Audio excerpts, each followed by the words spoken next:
अजीजान आपको आपके भाई आदिल राजा का सलाम पहुंचे। मैं आपको खुश आमदीद कहता हूं सोल्जर स्पीक्स रीलोडेड के ऊपर। दो सोल्जर्स आपके साथ जो है इस वक्त स्क्रीन पे आपको नजर आ रहे हैं इकट्ठे। और ये वो सोल्जर्स हैं जिनको इस वक्त फौजिस्तान की जो हुकूमत है वो अपना सबसे बड़ा दुश्मन समझती है। और इसलिए उन्होंने अपने जो है वहां पे फौजिस्तान के जो डिक्टेटर आजम हैं उन्होंने अपना खालिद साहब ने उनका नाम बड़ा मजे का दे दिया। उन्होंने कहा जी कि डिक्टेटर का पेशाब जो होता है चले, लेकिन हम ऐसी बात नहीं करेंगे। हम कहेंगे साला साहब भेजे थे खास तौर के ऊपर हमें साथ बरामद करवा के अपने जहाज में बिठा के हथकड़ियां लगवा के पाकिस्तान लेके जाने के लिए। हाँ जी, और वादे वईद बड़े किए गए थे कि जनाब बस आगे आगे आगे। मैं पूछना था हूं आराम ही है जी। हाँ ठीक है। बहरहाल आज सीरियस बातचीत करनी है। शहजाद अकबर साहब कानूनी माहिर भी हैं और कानून से मुतल्लिक एक बहुत अहम तरीन मसला है जो तमाम पाकिस्तानियों को जिसके ऊपर बातचीत करनी चाहिए और जिस पे बात ना करने देने की वजह से ही तमाम तरह ड्रामे किए जा रहे हैं। कभी प्रेस कॉन्फ्रेंसेस की जाती हैं, कभी आंखें मारी जाती हैं, ठीक है, और कभी जो है वो बड़के मारी जाती हैं। लेकिन हकीकत क्या है जिससे तवज्जो हटाने के लिए ये सारा ड्रामा रचाया जा रहा है, उस हकीकत के ऊपर आज बात करनी है। सबसे पहले तो हम खुश आमदीद कहते हैं बैरिस्टर शहजाद अकबर को। सर ठीक है, खैरियत से हैं आप? अस्सलाम वालेकुम। जी थैंक यू राय साहब, बहुत ठीक ठाक। आप सुनाइए, सब खैरियत से हैं? हम तो नकवी सर आया, ये लेके नहीं गया सर। हम तो सामान पैक करके, मुझे तो लोगों ने सामान देना शुरू कर दिया था कि जा रहे हो हमारा सामान भी ले जाना पाकिस्तान। सर कसम से मुझसे रहा नहीं जाता, मैं क्या करूं। आप छेड़ देते हैं बात, मैं कहता हूं आज जरा सीरियस बात करेंगे, लेकिन फिर आप जो है वो छेड़ देते हैं दरमियान में। और यहाँ पे जिस किस्म की बातचीत चल रही है और जिस तरह की मीम्स चल रही हैं, यार वो मीम्स देख के ही जो है ना बंदा हैरान परेशान रह जाता है कि यार ये देखो ये नकवी की क्या इज्जत रह गई है। आप बात करें तो मैं दरमियान में करूंगा। जो जो वो शरारती एआई ने और लोगों ने मिलके आपके और मेरे इसको नकवी को छूटे माइया प्रोग्राम उसके चल रहे हैं, it's absolutely funny and will talk about that in a bit. लेकिन इस वक्त एक सीरियस मौजू के ऊपर सर बात करनी है, आपकी कानूनी राय चाहिए। सर जो कॉन्स्टिट्यूशनल क्वेश्चन है वो ये है, और मैं सवाल पूछ रहा हूं, मुझे जवाब कोई भी तसल्ली बख्श नहीं आ रहा। स्क्रीन के ऊपर सर कॉन्स्टिट्यूशनल क्वेश्चन है जो मैं यहां पे पूछ रहा हूं। अगर जनरल सैयद आसिम मुनीर मिस्त्री का चीफ ऑफ आर्मी स्टाफ का 29 नवंबर को खत्म हो गया और कोई लॉफुल एक्सटेंशन उसकी नहीं हुई सर, और ना ही उसकी रीअपॉइंटमेंट के ऑर्डर इशू हुए, ना उस तारीख से पहले 29 नवंबर से, ना उस तारीख के बाद, तो bye operation of law retirement automatically 30 नवंबर से शुरू हो गई। इसका मतलब है, हमारा ये अब सवाल है। इट इज ऑल्सो नोटवर्दी कि जनाब ऑफिशियल पब्लिक यूनिफॉर्म अपीयरेंस भी उसकी जो है वो 30 नवंबर और 5 दिसंबर के दरमियान में कोई भी नहीं हुई। अब सर यहां पे ये लोग अक्सर में कहते हैं ना, नहीं वो 26वीं तरमीम में हो गई थी। अच्छा, तो पाकिस्तान की सुप्रीम कोर्ट जो है इसके ऊपर बड़ी क्लियर है। सुप्रीम कोर्ट कहती है कि कॉन्स्टिट्यूशनल अथॉरिटी, आईनी जो अथॉरिटी है, अगर आपने 26वीं तरमीम कर दी थी, जो आप कहते हैं कि जी जरूरत ही नहीं है किसी नोटिफिकेशन की, सर्विस की एक्सटेंशन 26वीं तरमीम में हो चुकी है, तो सुप्रीम कोर्ट कहती है कि जनाब constitutional authority can not override statutory requirements. Federation of Pakistan versus general retired Parvez Musharraf case में भी पीएलडी 2000 सुप्रीम कोर्ट 869। और वो कहती है कि जी एनी अपॉइंटमेंट और constitution of a chief of army staff must strictly comply with law and timing. Federation of Pakistan versus general Qamar Javed Bajwa PLD 2020 supreme court 1 के अंदर भी ये फैसला हो चुका है। अब ये जो मामलात हैं वो सवाल ये उठाते हैं कि फिर इस वक्त आसम मुनीर जो खुद फील्ड मार्शल बना हुआ है, देरी इस्लामाबाद के गटर का ढक्कन, वो किस कानूनी और आईनी हैसियत में चीफ ऑफ आर्मी स्टाफ और चीफ ऑफ डिफेंस स्टाफ रहा 29 नवंबर के बाद? सर कौम ये सवाल पूछती है, इसको क्लैरिफाई करें। यही वो सवाल है जिससे करने से रोकने के लिए हमारी इतलात के मुताबिक प्रेस कॉन्फ्रेंसेस करवाई जाती हैं, ड्रामे करवाए जाते हैं, तमाशे लगवाए जाते हैं और दुनिया कौम को तमाशबीन बनाने की कोशिश की जाती है। मेरा ये अब आईनी और कानूनी आपसे सवाल है, बताएं सर, इसको क्लैरिफाई करें सर। सर देखें, बात यह है कि इसमें तो एब्सोल्यूट क्लैरिटी है। इसी की वजह से तो हमारे पीछे उन्होंने जनाब पूरी एक्स्ट्रेडिशन की रिक्वेस्ट भी भेज डाली और सब कुछ कर दिया, क्योंकि हम तो तवातर के साथ उन दिनों यही सवाल करते थे कि जनाब आज आर्मी चीफ के बगैर आपको 1 दिन गुजर गया, 2 दिन गुजर गए, 3 गुजर गए। तो इसमें तो एब्सोल्यूट क्लैरिटी है, क्योंकि देखिए वो जो 26वीं आईनी तरमीम और आर्मी एक्ट के अंदर तरमीम का बताते हैं, in absence any valid gazetted notification, देखिए जब तक गजट की नोटिफिकेशन ना हो उस वक्त तक आपकी कोई अपॉइंटमेंट जो है ना कि bye operation of law was खुद नहीं हो जाती। फिर उसके बाद 28-29 तारीख से लेकर 4 या 5 दिसंबर को इनकी अपॉइंटमेंट होती है ना, 5 दिसंबर को नोटिफिकेशन निकलता है, 4 को समरी व दस्तखत होता है।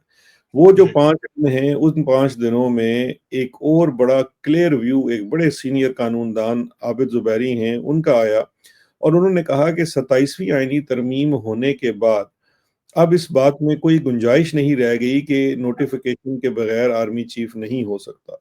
तो ये बात बड़ी वाज़ेह है कि ये कंटिन्यूएशन नहीं है। ये जी आप जो है ना वो 5-6 दिन अगर आपने वर्दी पहनी भी तो आपने गैर कानूनी पहनी।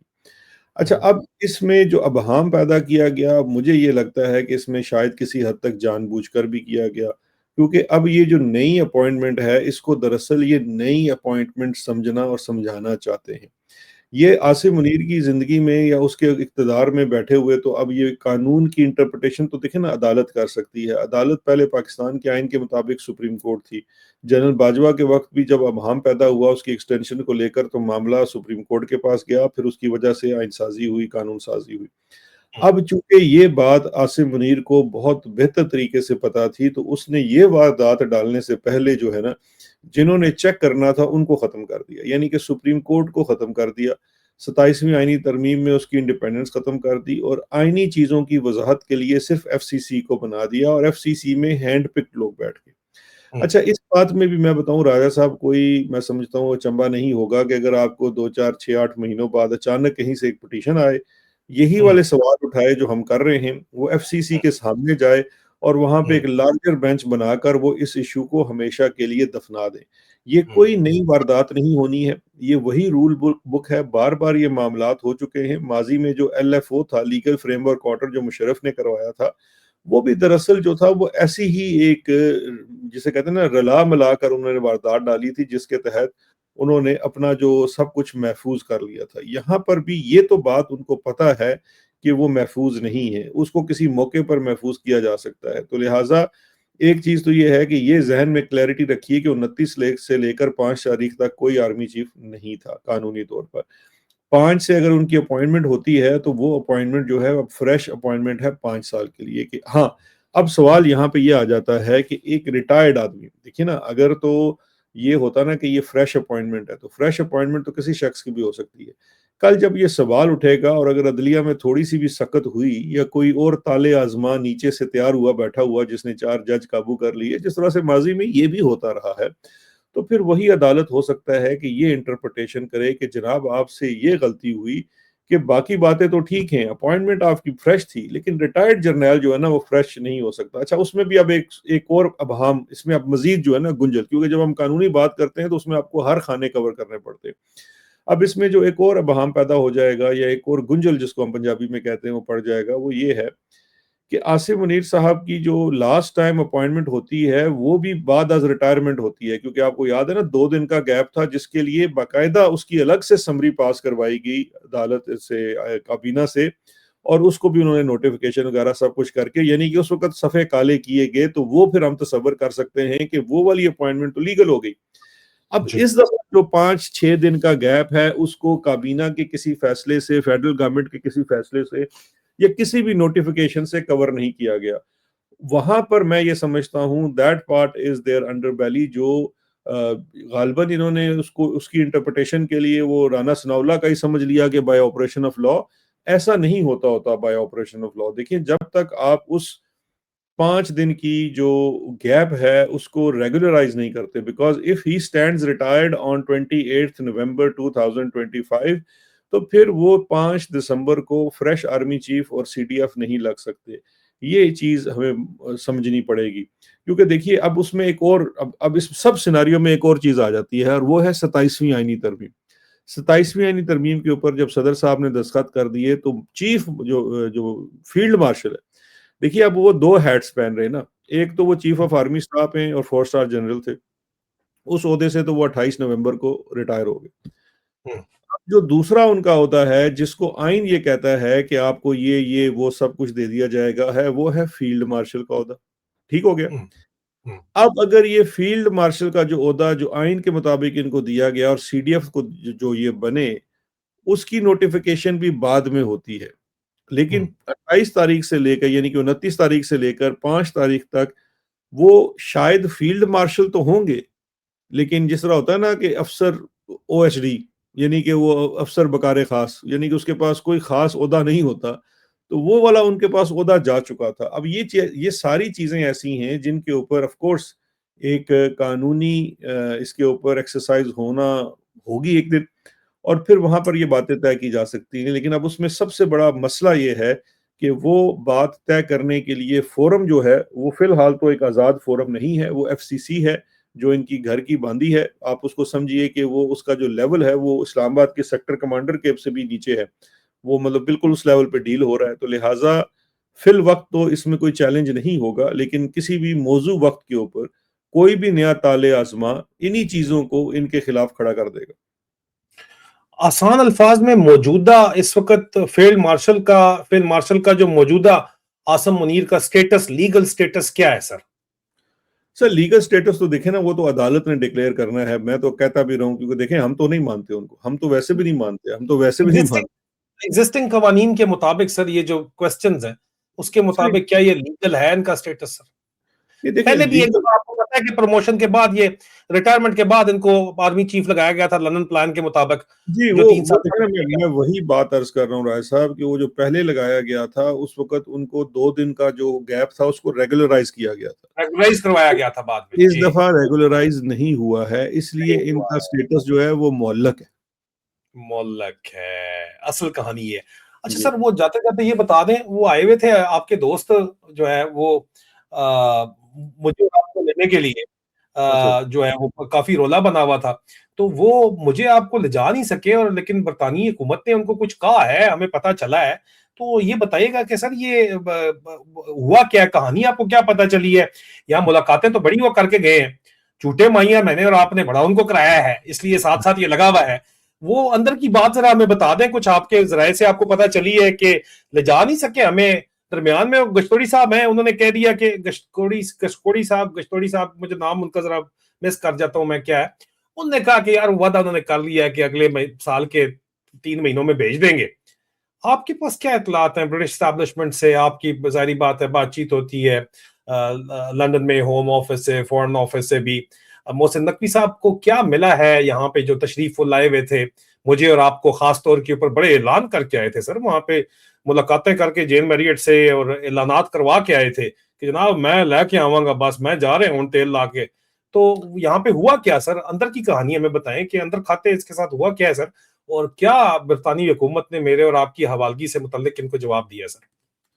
सर मेरे पास तो इत्तलात से पहले मैं थोड़ी-सी आपको ना कानूनी पोज़ीशन बता देता हूँ। कानूनी तौर पर एक चीज़ तो समझ लीजिए कि इस वक़्त पाकिस्तान और बरतानिया की कोई एक्स्ट्राडिशन ट्रीटी नहीं है। जो सर ट्रीटी की ड्राफ्ट के ऊपर हमारे दौर में नेगोशिएशन हो गई थी और नियर कंप्लीशन थी, उसके अंदर भी कुछ सेफ़गार्ड्स थे।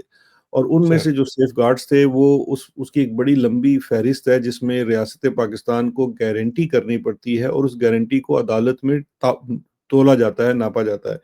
कि जी आपके जब आप जिसको लेकर जाएँगे वो कस्टोडियल टॉर्चर नहीं होगा, उसका एनकाउंटर नहीं होगा, आपके सर मुल्क में निज़ाम बिल्कुल ठीक है, आप उसको डेथ सेंटेंस नहीं देंगे, फिर एक लंबी फ़हरिस्त है। आज अगर आप उठाकर देख लीजिए तो वो जो तीसी भट्ट को इंटरपोल के ज़रिए से ये लेकर गए थे, उसके साथ क्या किया? इस ऐसे चीज़ों के होते हुए या अरशद शरीफ के साथ क्या किया? अरशद शरीफ भी तो हमारा एक पार्टनर था ना, हम भी तो मिक्स एक जैसी चीज़ों के ऊपर काम कर रहे थे। अब जी अगर हमें ये ले जाते हैं तो हमारे साथ क्या सलूक होगा? क्या वो यहाँ के निज़ाम में उसकी चीज़ें मौजूद नहीं हैं? तो इसलिए पहली तो बात है ना कि ट्रीटी कोई नहीं है, मुआहदा ही कोई नहीं है, एग्रीमेंट ही कोई नहीं है। ये सिर्फ़ एक एग्ज़ेक्टिव मुआहदा नहीं हो सकता है और अगर बिल-फ़र्ज़ ऐसा मुआहदा कर भी लिया जाए तो वो सब्जेक्ट टू कोर्ट अप्रूवल होता है और यहाँ पे मामला मैजिस्ट्रेट कोर्ट से शुरू होता है और फिर सुप्रीम कोर्ट तक जाता है। तो वो कहते हैं ना कि वो इस मामले में तो अभी बहुत कुछ करना होगा। लेकिन ये तो मैंने आपको लीगल प्रॉब्लम्स बता दिए। अब लीगल के बाद दूसरा आ जाइए कि जो अंदर खाने की हमारे पास खबरें हैं, वो ये है कि इनके साथ टोटल इनके हाथ जो आया है ना, वो जामे तलाशी आई है, जो एफसीडीओ के पास। ठीक है। गौर अच्छा, से ठीक गौर से अच्छा, इसने वारदात बड़ी बारीक डाली है ना। है। ये हाँ सर। बेसिकली देखे ना, अगर आप इसके ऊपर थोड़ा-सा गौर करें ना, तो शक्लों ही चोर लगदा है ना। वो चोर नहीं होंदा बंदा जो इंज करके जांदा है, मुंडे उन्हें सुट्टे होंदे ने। अच्छा, ये करता क्या है कि इसने वारदात क्या डाली है, ये बरतानिया दरअसल कोई सरकारी दौरे पर तो आया नहीं हुआ था बतौर वज़ीर सर, दाखिला के। सर, ये सर। बरतानिया आया हुआ था बेसिकली, देखिए उसके लिए स्पेशल लेके आए। आपको पता है, इधर बाहर तो हम एहतजाज करते होते हैं यार, सारा दिन जाके सिनारे मारते रहते हैं। सारा दिन खड़े रहते हैं सर। आप जी। अंदर चले जाते हैं बता के यादाश्त देनी है और जाने देते हैं, हाँ, तलाशी जाने वलाशी देते हैं, कोई नहीं कोई देता। तलाशी नहीं होती। अच्छा, अब मज़े की बात ये है कि ये यहाँ पर आता है पीसीबी का हाँ, चेयरमैन बन के। ते ये ना अंदर जो आ है वो गया, कोई। हाँ, अंदर कहता है कि जनाब मैं वज़ीर हाँ, मैं वज़ीर हाँ। तो वो इस चीज़ को लेकर ना, वो फिर उन्होंने भी इस दफ़ा इसकी चंगी उन्होंने की। उन्होंने कहा अच्छा तू पीसीबी दा चेयरमैन है तो चल थल्ले किसी मुंडे नूं मिल लै। तो कुछ इस हाँ, किस्म का हुआ है, there is nothing much to it. अगर देखें ना, अगर आपको इस वक़्त प्रोपेगेंडा करने के लिए ज़ाहिद किशकोरी जैसे लोगों का हवाला लेना पड़े, तो फिर आपके पल्ले तो कुछ भी नहीं है। हम तो बेसिकली देखिए, मैं तो बार-बार एक चीज़ दोहराता हूँ कि हुज़ूर वाला, आप पिछले साढ़े 3 साल से कोशिश कर रहे हैं, जो आप मुझे नोटिस देते हैं, जो समन देते हैं, मैं तो एम्बेसी के बाहर पहुँच जाता होता हूँ। मैं वाहिद हाँ, आदमी हूँ यूके के अंदर, जब आपने मुझे समन दिया, मैं एम्बेसी के बाहर अकेला, अच्छा मज़े की बात है, मैं जाता भी अकेला हूँ, मेरे साथ कोई, मैं किसी को नहीं लेके जाता, तहरीक-ए-इंसाफ के लोग या कुछ, खुद कोई आ जाए तो आ जाए, वगरना हाँ, मैं तो अकेला चला जाता हूँ। आपको पता है, अभी कुछ दिन पहले मैं पासपोर्ट लेने अकेला चला गया था। वो बेचारों को अपनी मुसीबत पड़ गई, ये की करेगा, वो टक्कर मारेगा, शीशा भन्नेगा। मैं कुछ नहीं किया, मैं कहा यार मैनू पासपोर्ट दे दो। वो बेचारे वो भी शर्मिंदा हो रहे थे। तो मैं तो हर दफ़ा जाता हूँ कि जनाब आपका कोई केस है, कोई मामला है, तो मुझसे बैठकर बात, अच्छा मुझसे बात भी नहीं करते। देखिए, मुझे तो अफ़सोस इस बात का है कि आपने इंटेरोगेशन करनी है, कोई सवाल-जवाब करना है, मैंने कोई कानून तोड़ा है, तो मैं आपके साथ बैठने को देखिए, ऐसा मेरी ट्रेनिंग ना पिछले 30 साल की ट्रेनिंग हो गई है कानून की। तो अब कानून आपका ना सेकंड नेचर बन जाता है। मैं तो आपको पता है, मैं तो, आप तो तेज़ गाड़ी चलाते हो, मैं तो गड्डी भी तेज़ नहीं चलांदा सर। मैं तो इतना कानून पसंद इंसान हूँ। मेरी ज़ात का हिस्सा बन चुका है कानून का पसंद करना या उसको उस पे अमल दरामद करना। सर हमें तो सर। जहाँ कोई बिठा जाए हम वहाँ से उठते नहीं हैं सर, हम इतने कानून पसंद इंसान हैं। तो ये आके हमें कहें कि हमने कोई कानून तोड़ा है, बेसिकली बरतानिया ने भी इनको कहा है कि जी अगर इन्होंने, क्योंकि इन्होंने जो लेटेस्ट रिक्वेस्ट की है ना, वो रिक्वेस्ट बेस्ड करती है आपकी और मेरी वीलॉग्स के ऊपर और हमारी जी, ट्वीट्स के ऊपर। तो जी। अब उनको क्या बताएँ कि मिसाल के तौर पे एक ट्वीट की जो शिकायत इन्होंने की है, वो दोनों की, हम हमारे दोनों की शिकायत की है। अब वो शिकायत क्या हुई है कि किसी ने कार्टून बना दिया उसका डीजीआईएसपीआर का, हमने ऊपर वो लाफ्टर लगा दिया, कहंदे जी कानून टूट गया। अच्छा, वो लोग भी कहते हैं यार ये किस तरह कानून टुटिया, उन्हें क्या खोता गलत सी या बंदा गलत सी की मसला की हो गया, केड़ा ਤੁਹਾਡੇ कानून ਨੂੰ मसला पै गया। तो लिहाजा वो कहते हैं ना, नालायक आदमी दे बस्ते भारी, तो वो इनके बस्ते भारी है, इनसे कुछ हो तो रहा नहीं है, हमें क्या लेके जाएंगे। बहरहाल सर, शुगल अच्छा लगा रहा है 4 दिन। शुगल सर को यही कह रहा था, बड़े लोगों को इन्होंने कोशिश की कि जनाब इसके अंदर सेंसेशन फैलाएं और बताएं कि जनाब वो बाद में कोई मोहसन नकवी ने बल्कि खुद सर पोस्ट की, वो सऊदीया से कोई पकड़ के लाए हैं बंदा, उसका इल्जाम भी क्या है ये भी नहीं बताया। कहा जनाब हम वापस लेके आ गए हैं, क्या ही बात है। आज मोहसन नकवी को खुद भी ट्वीट करनी पड़ गई है। औकात इनकी ये है कि ये ग्रूमिंग गैंग बच्चियां खराब करने वाले उनके बदले अच्छा, हमें मांग रहे हैं।